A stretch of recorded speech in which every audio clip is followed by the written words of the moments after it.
Welcome back to The Clean Truth by Roobi. This is our fifth deep dive, and today we're tackling a topic that it affects every single room in your house. This is from your coffee cup to your laundry, building an eco-friendly home routine. We're going to dive deep into how those small, almost subconscious decisions we make every day, from descaling the coffee machine to, how we wash our clothes, can dramatically reduce our environmental footprint. We hear eco-friendly all the time, but for this deep dive, we want to know what the science actually says. What are the molecular differences that make one product safe and another one risky? That's exactly right. And to ground this conversation, we're focusing on a really comprehensive 2025 scientific study. It was published in the journal PLOS One. And this research, it specifically investigated the core chemistry of what we use to clean our homes. Right. And the findings are, well, they're incredibly decisive. The study found that natural soaps, the ones derived from fatty acid salts, are significantly less toxic, vastly more biodegradable, and substantially safer for our skin cells than the two big synthetic detergents they tested. Let me guess. SLS was one of them. You got it. Sodium lauryl sulfate, or SLS, and another one called sodium dodecylbenzene sulfonate, which we'll just call SDB. And the depth of this testing is really key, right? They didn't just look at one little thing. Not at all. They tested toxicity across 4 crucial domains. You have these indicator organisms in the aquatic world, so algae, crustaceans, and fish. And then they tested the direct impact on primary human keratinocyte cells, our skin cells. And across the board, it was the same story. They consistently showed that the natural soap components have, superior biodegradability and just lower toxicity. And for you listening, this science gives you that concrete understanding of why switching to eco-friendly products isn't just, following a trend. It's a science-backed way to care for your home and the planet at the same time. You're reducing this unnecessary chemical burden on your body and on the environment. This is really at the core of Roobi's mission, making sustainable choices simple, effective, and accessible for every single home. So let's dive into how you can build a cleaner, greener routine, starting with understanding the chemistry of the products you use every day. Okay, let's unpack this crucial difference first, because to understand the environmental impact, you have to understand the molecular source.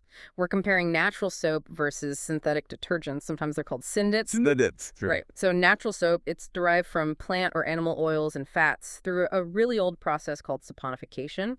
What you end up with are these simple, really effective fatty acid salts. So it's not a complex chemical cocktail. No, not at all. It's just long-chain carboxylic acids combined with simple alkali metals like sodium or potassium. The study focused on what's called C12 to C18 chain links, which is basically the definition of classic soap. So natural soap is it's like food science. It's just fats plus lye equals soap. Precisely. Now, contrast that with the synthetic side. Synthets are chemically synthesized, usually starting from petrochemicals or oil-based products.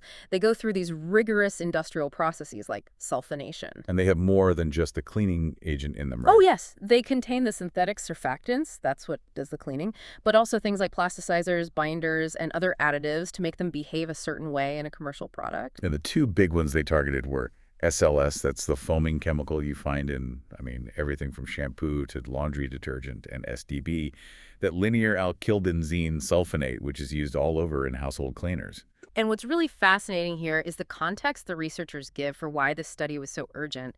They point to the massive spike in consumption we saw during the COVID-19 pandemic. Of course, everyone was constantly cleaning. Everyone was scrubbing, sanitizing, washing their hands, their homes.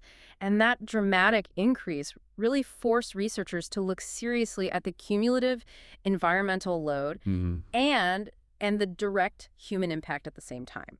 We needed to know if this chemical spike was actually safe for the long run. Which brings us right to the environment. When these chemicals go down the drain, what happens? Let's look at this stress test the researchers put these products through, starting with the aquatic world. So the researchers used these really strict OECD guidelines, that's the Organization for Economic Cooperation and Development, to measure toxicity. They tested 3 critical aquatic organisms, and they're not chosen randomly. They represent key levels of the food chain. Okay, so where do we start? We start at the bottom with algae. the base of the food chain. They measure something called the EC50. That's the concentration it takes to negatively affect 50% of the algae population. And remember, the higher the number, the lower the toxicity. Right, so a high number is good. It means it takes a lot of the substance to cause any harm. Exactly. And the natural components, they consistently outperform the synthetics by a lot. If you look at the results, the natural fatty acid salts needed more than double the concentration to harm the algae compared to SDB, Oh. and almost 4 times the concentration compared to SLS. The message is just crystal clear. The simple soap components are far, far gentler on early aquatic life. Okay, so that's the base of the food chain. What about moving up to the middle? They tested crustaceans, right? The little water flea, Daphnia magna. Yep, and we saw the exact same pattern with the Daphnia. They're important because they filter feed and are super sensitive to pollutants. The synthetic compounds were, again, much more potent. More toxic, you mean? Much more toxic. SLS, for example, had the lowest EC50 value of all, meaning it was the most toxic compound they tested against the crustaceans. Meanwhile, the mixed natural soaps bar and liquid required 4 to 6 times the concentration to have the same effect. 4 to 6 times. It's hard to even picture that difference in potency. It's a huge margin of safety. And finally, fish. The Japanese rice fish. They measured the LC50, which sounds more serious, the lethal concentration over 7 days. It is. And here, the natural components, they demonstrated exceptionally high lethal concentrations. In some cases, they needed concentrations over 400 milligrams per liter. Wow. And what does that mean in practical terms? It suggests that most natural soap components are effectively non-toxic to fish in any kind of normal environmental exposure. They break down so fast, they never get a chance to build up to harmful levels. This all matters so much because of gray water, right? You mentioned anionic surfactants. The type in SDB and SLS are a huge part of gray water, which is something like up to 80% of the wastewater leaving our homes. It's a massive volume. Every time you do a load of laundry or wash the dishes, you're contributing these surfactants. And the buildup, especially of that SDB variety, is a major headache for wastewater treatment and a huge long-term stressor on our rivers and lakes. That brings us perfectly to the next section, which, for me, this is the real bombshell of the research. Yeah. Persistence. Because, I mean, even if a product is only a little bit toxic, if it never breaks down, that mild toxicity becomes a massive long-term problem. It's about the ultimate fate of these molecules. Absolutely. This is the real difference between a product that is truly sustainable and one that is just kicking the can down the road. They measured biodegradability over 28 days. To be considered easily degradable by those OECD standards, a product needs to break down at a high rate, usually 70% or more. Okay, so how did the natural fatty acid salts do? They excelled. The natural soap components, they easily met and even surpassed the criteria. We're talking degradation rates over 90% in some cases. The liquid and bar soaps, which are more complex mixtures, also passed with flying colors. They break down readily, efficiently, within that 28-day window. Okay, here it comes. This is where it gets really interesting. What did SDB, the synthetic detergent in so many household products, what did it do? This is the critical finding. The synthetic detergent SDB, sodium dodecylbenzene sulfonate, in the most stringent biodegradability test, the OECD 301c6, it, quote, merely exhibited -3%. Wait, did you say -3%? Yes, -3% over 28 days. That's genuinely shocking. Are you saying it didn't just not degrade, but it might have actually interfered with the test somehow, leading to a negative number? It clearly indicates that SDB is, in the study's words, hardly biodegradable. In fact, it actively resists breaking down under the exact aerobic conditions you find in nature or even in wastewater treatment systems. This is the very definition of chemical persistence. So let's connect this to the big picture. While the natural soaps are breaking down quickly, they're gone in less than a month. These petroleum-based synthetic detergents just persist. They stick around indefinitely. Exactly. They increase their concentration in our water systems and our environment over time, and that just compounds the toxicity risk we were just talking about. So persistence combined with even moderate toxicity. It's the recipe for a long-term ecological disaster. The molecule you used to clean your countertop last week could still be floating in the river next month, next year, or even next decade. Okay, let's transition from the environment to the most important ecosystem of all. Yeah. Beyond the planet, how do these products affect our largest organ, our skin? It's constantly exposed to this stuff. The researchers moved from water fleas to human cells. They tested cytotoxicity on primary human keratinocyte cells, the very building blocks of our skin barrier. And they looked at 2 key things: damage to the plasma membrane, and just overall cell viability. Let's focus on that membrane damage first, because that's what causes the irritation, the dryness, the dermatitis that so many people feel. Right. Think of your skin cells as having a kind of protective force field around them. The membrane damage test, it shows how quickly that force field gets compromised. SLS, that common synthetic, it showed significant membrane damage at extremely low concentrations. We're talking 0.030312 millimolar. That sounds tiny. It's a tiny concentration causing noticeable harm.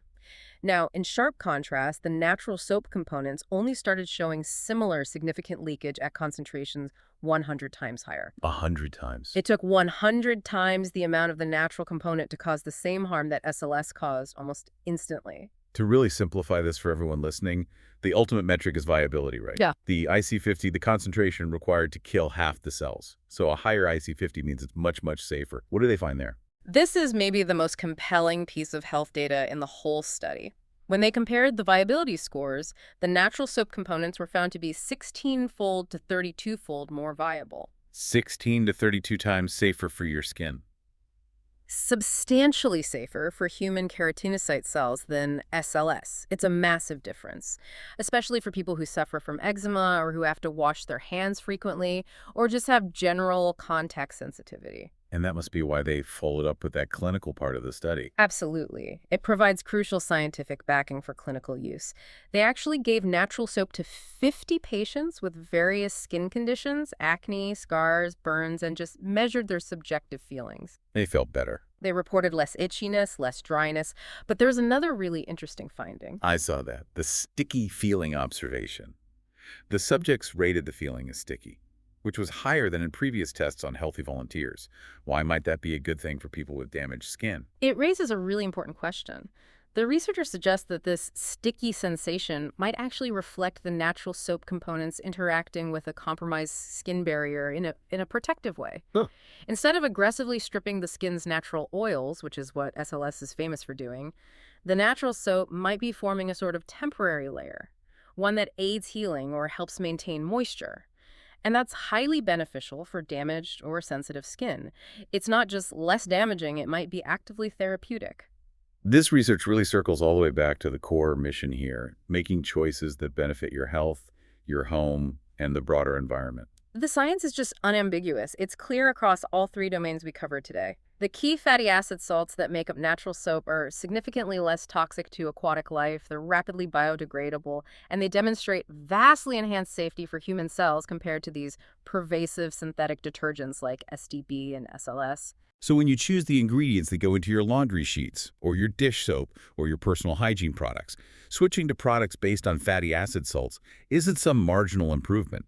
It is a scientifically supported choice for lower environmental impact and substantially reduced toxicity risk for your body.